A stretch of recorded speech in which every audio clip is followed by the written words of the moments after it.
The William Pace Show through the years has been a beacon of light in the Midwest, taking you to such destinations as the Navy Pier, the Palmer Hilton Palace Hotel, the German Village, the Showboat Majestic Theatre, the Ohio Village, and the Krohn Conservatory.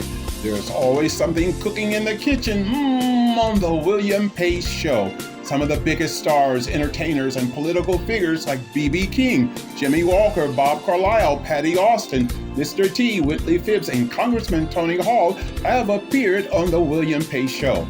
Now, without further ado, we proudly present the William Pace Show on CATV, coming to you from the heart of the Midwest. The William Pace Show, asking the questions you want to ask, getting the answers everyone wants to know. It's a new season of the William Pace Show. We're raising the bar with more commitment to educate, inform, encourage, inspire, empower, and help you have your best life. Everyone deserves to have their best life. I'm just staying the course. Here we go. Good evening, I'm William Pace, and thanks so much for tuning in the William Pace Show. My guest this evening is Carmen Jackson. She's with the Grief to Grace program. Good to have you on the program tonight. Yeah. Thank you. Thank you for having me. It's interesting to know that organizations, when they come into existence, always take someone who has had a problem of some kind. So what made you decide to start Grief to Grace? Grief to Grace was birthed after the death of my son. He had been missing for 14 and a half months. And after the 14 and a half months, I was notified that he was deceased. And for about a year and a half, because this was in 2000, he was missing in 2007, and he was found, well, I guess he was found shortly thereafter, but we were notified in 2008. And so in 2009, I was in so much pain from the loss. The grief was really hard for me. I really didn't know if I was going to stay in my right mind or not. It was very hard. And so I cried out to God through all of that pain. And one Friday, I was just sitting in the salon, and the still voice said within me to start a support group for mothers who have lost children. Wow. And so I heard that voice very loud and clear. I heard it very loud and clear. And one of the things that I do know about life and pain and suffering and grief is that one of the greatest ways to overcome is to reach out and try to help others. Absolutely, because when you reach out to someone else in need, it takes your mind off of the burdens that you have, and you have sort of a respite. You never forget it, you know, but your mind is away from the intensity of what you're feeling in the moment. And so from that loss, you decided to start Grief to Grace. Yes. Okay. We didn't have a name at the time. How did you come up with the name? Well, the late Anthony Taylor, who just passed away a little bit over a year ago. He's my brother-in-law. He's married to my sister. I see. And he actually came up with the name. And she brought it to us because she was a part of the support group. She had endured several losses herself, her mom, which was my stepmom. And he gave us the name, and I took it to the members, and everybody loved it. It has a Everybody nice, loved it. Ring to it. Grief to Grace. Grief to Grace. So, do you have a lot of people that you receive phone calls from? Not a lot of people, but we receive phone calls. I receive phone calls quite often, but not a lot. And a lot of times when people contact me, they're interested in being a part of the support group. But when it comes when the time actually comes for them to participate, the participation is very low. And keep in mind that a lot of parents that have lost children, their children have been murdered. Not all parents, but a lot of parents. And I think that there's a sense of feeling unsafe sometimes in those situations. So our first meeting, we had 17 mothers in my living room. So this started who had lost a child. Wow, this started right in your home. My living room. Wow. 17 mothers, our very first meeting, and every woman that was there had lost a child. Mm-hmm. And so you said there were 17 there. Mm-hmm. And I guess each one was grieving in a different way. All of us was grieving the loss of our child, right? But the loss wasn't the same. They all wasn't murder. It was different ways of passing on. You know, some was murder, car accident, sickness, but nevertheless, the loss of a child. The loss is a loss. A child, yeah. Right. But a loss is a loss. And we did come to understand that, and that's part of the reason why we didn't focus totally on violence, because there are so many other ways that people lose children, you know, or loved ones, period. Right. And many times children just disown their parents, and there's a loss there, you know, that when you birth a child and the child doesn't want to have anything to do with you, that's a loss too. It is. You know. And it is. So there's different forms of loss, and it's, I guess, important to know how to process that. And let's talk about the different stages of grief, the various categories of that. The first stage of grief is anger, and it's really not uncommon or unusual for anyone who loses a loved one to get angry. The second one is depression. When you're in that deep, deep grief, it's easy to draw back and withdraw from people, and you want to stay in the bed, and you don't want to talk to people. That's depression. That's a bad place to be, isn't it? It's a very bad place to be. It really is, because really, you can lay down and die like that. You can really lay down and die yourself like that. Yeah, depression it robs you of your spirit, of your joy. Yes, it does. And you have to really fight that, you know, depression, because, well, I think it's a form of the devil really trying to rob you of your joy, and you just can't have that, you know. You just, even though it's difficult when you lose someone, and you're struggling to just process it. That's true. To just, you know, find a way to fill the void, you know, or wanting to hear the person's voice. You know, so many times I have a connection.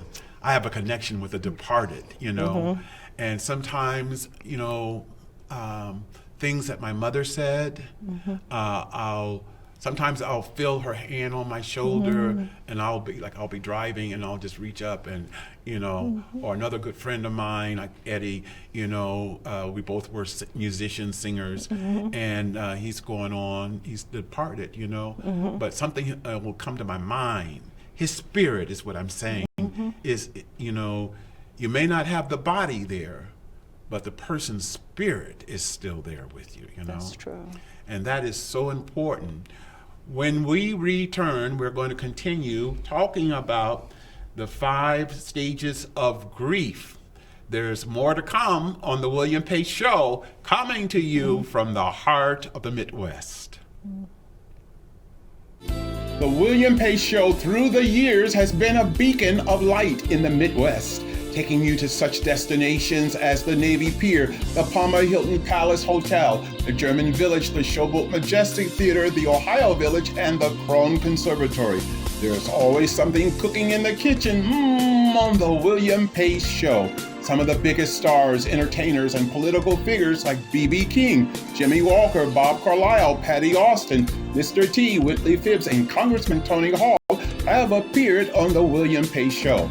Now, without further ado, we proudly present the William Pace Show on CATV, coming to you from the heart of the Midwest. Good evening, I'm William Pace, and thanks so much for tuning in the William Pace Show. My guest this evening is Carmen Jackson, and she's with the Grief to Grace program. Thanks so much for being here tonight. Thank you. We were talking about, before the break, the 5 stages of grief. And so let's continue on with that. And the next stage would be anger? I talked about anger first, then okay. depression, denial. And that's the one that I stay in quite often because denial that it just can't be true, no evidence, no closure. And I say that for myself because my son had been missing for 14 and a half months. And so I never saw his body. So there was no closure? Well, you didn't have a chance, was there a funeral? There was a funeral with a body that I sent the funeral home to pick up in Michigan. But I never physically saw. The last time I saw my son, he was alive. It was on Easter Sunday. And he came and gave me a kiss on my cheek like he always does. And I mean, that's the last time I saw him, which maybe God felt like I couldn't handle seeing him in a casket. I have no idea. But denial is definitely a stage. And then you have the bargaining piece, which is where you wish you had told your loved one you loved them. Or that is so important. To say, tell people, give people their flowers while they're here. Absolutely. You know? And it's better to say it too much than not enough, you know. Yeah. And that's why I always say, you know, thank you so much for what you do, or for believing in me, or for helping me, you know, whatever it is. Let them know, because you don't know. That's absolutely You don't know true. when that may be the last time. That's true. You see someone, and people take people for granted. You just we do. And you just have to tell people how much you appreciate them, you know. It's important. It's important because life is so short and we never know we really when we're don't going to get know. that call for ourselves to come home with the Lord. So we really don't know. Yeah. So with these 5 stages of grief. The last one is acceptance. Okay. The acceptance piece is where you finally digest that your loved one is not coming back. And then you start to embrace some of the memories that you have of them. What were some that you embraced of your son? My son was an awesome young man. Just the big smile that he has on his face, how much he loved his family and his friends. I still have those memories to this day. People still call me from time to time talking about him, and it's been about 15 years now. It's been about 15 years now. So, but you know, that's his spirit. It is. His spirit is still with you. Yeah. He may not be physically here, but the things which I know, you know, there are many things that you remember, you know, of him doing. Yeah. And those are the, you know, the departed is not so departed. Right. You know, because they're with you. You may not have their body here, but their spirit is here. Well, can I share something? Please. I don't know how long after he was gone that I had this dream, but it probably was within a year's time. And I was crying out. I had a dream of him, and we were very close to each other. And I was crying out to him, and I was telling him that I really didn't think I was going to make it without him, and I needed him to come back. And he looked me in my eyes in this dream, and he told me that he was more at peace now than he had ever been in his life. And was that the definitive thing that you needed to be at peace to say, okay, it's okay now? Well, you know, God knows what we need, right? Absolutely. He knows what we need. So that was what you needed, and you finally got it. You know? And I believe that helped me to move forward with this birthing this organization, Grief to Grace. And in a way, you know, it's interesting how things develop out of a loss, you know. And we have to go through something, but just, you know, when I've learned of this organization is going to help so many people, because, you know, people are losing people all the time. And many of them don't have anyone to reach out. If they have their church, that's great. That's a great place of support. But if you're not connected with a church, you have to have some place to reach out. So this is a really good ministry that you're doing. It really is. And it's going to touch the lives of many people here. I want to talk about some of your board members, and in the next segment we're going to be talking with one of them, and the former mayor of Dayton, Gary Lysel. So you'll definitely want to stay with us right to the end of this program. And but tell us about some of the other board members. We've had several board members over the years, because we've been around now since 2009, which is 13 years this month, and we've had several board members. We've had board members from the Sisters of the Precious Blood. We've had board members, Gary Lysel, as you said. We've had good people that really believe in this organization and know the need for this organization. And this is truly why we've been able to still maintain and function and operate after 13 years. When the pandemic came, of course, that shut down a lot, but it doesn't matter concerning a support group. It could be 2 or 3 people in a support group meeting, and you'll leave there feeling some healing before you leave, simply because you're with someone that truly understands the roller coaster that comes with grief, and also the healing that comes with it. And the process, it's a process. And so no one never knows how long it would take to grieve, but we know that we can heal. With each person, you know. It is. You just, you first of all, you just have to, some people do not grieve, you know, and then they finally break down. I guess they're trying to be so strong to just get through it, you know, because there's, you know, a funeral or a wake or something, you know, and you people coming and you're just trying to be strong. But then after that, I think that's when it really hits hard, doesn't it? Well, it can be like the waves in the ocean.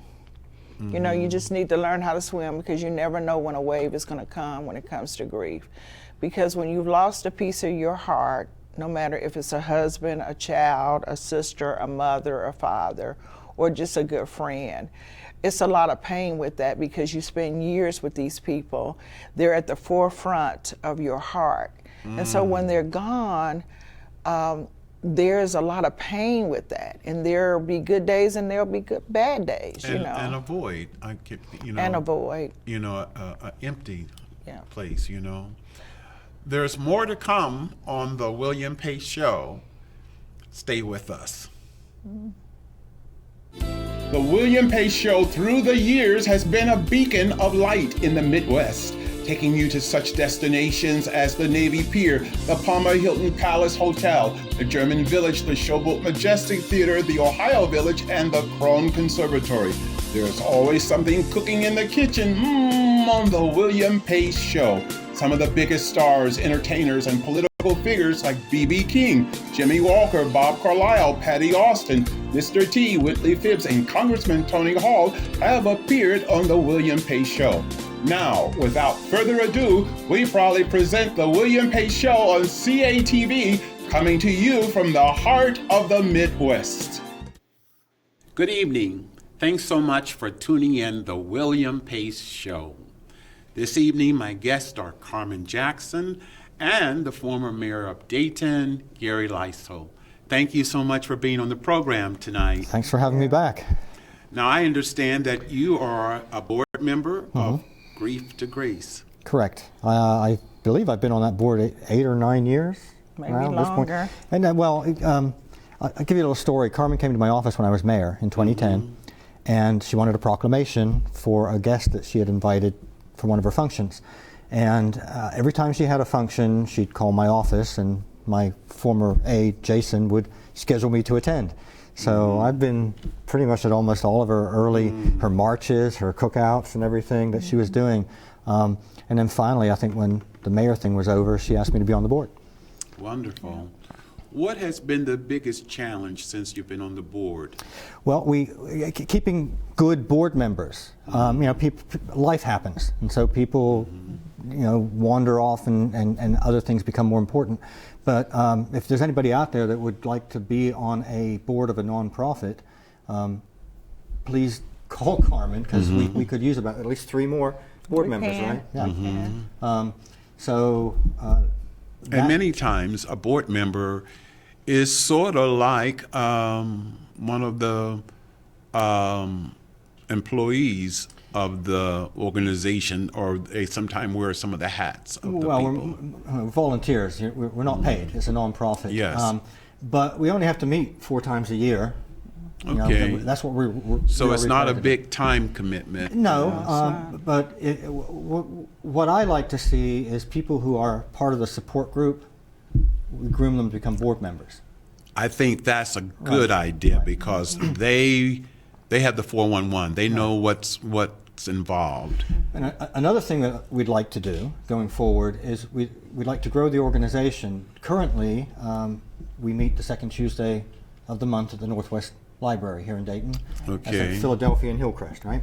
Yeah, say that once again for the viewers out there, the address, and we'll also put it on the screen too. The second Tuesday of every month at the Northwest branch of the Montgomery County Library, which is at the corner of Hillcrest and Philadelphia. At 6 p.m. 6 p.m. 6 p.m. Please feel free to come and attend. They have a room that they go into, and they're there for about an hour and a half, sharing stories. We'd like to grow that. We'd like to get another group maybe meeting the third Tuesday or Thursday or whatever at the downtown library. Oh, okay. And then we'd like to satellite that and maybe go into the Kettering library. So there's a group throughout the county, or Right. that's different branches of the... Right, and so Carmen doesn't have to be at all of them. This is Right. the idea is that people who are regularly attending the support group and know the agenda that they run by and everything can help a greater audience.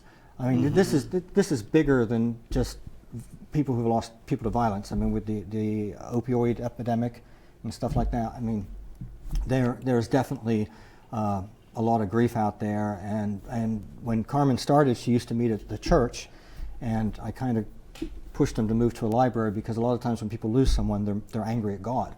Yep. And they don't want to go to a church for a support group. So we had to look for another public space to move it to. And it's been successful at the Northwest Library.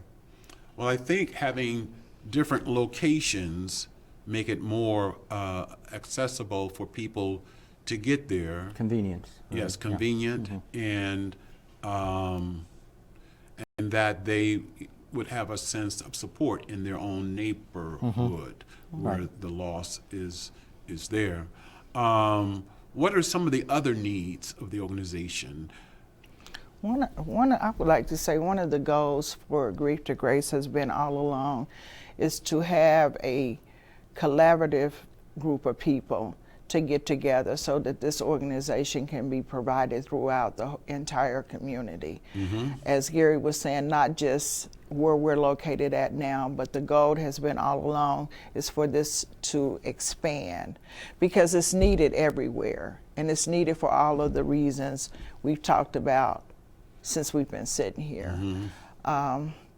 So we can use a few dollars every now and then, but And if someone would like to donate, They can call the number on the screen? Yes, they can. And Okay. any donations will be made out to Grief to Grace. Okay. There will never be a donation that a check will be made out to me.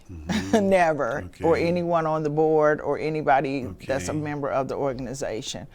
And if it's cash, then a receipt will be given for that cash. Okay. But we've been down since the pandemic, and we really, really want to get started again. And we have been really successful since May of this year at the library. But one of the goals we want to do is we really want to be able to expand this and just provide snacks and those kind of things. We're planning to get back into one of our biggest fundraisers, which is a women's seminar we have every year. We had every year before the pandemic. Tell us a little bit about that seminar.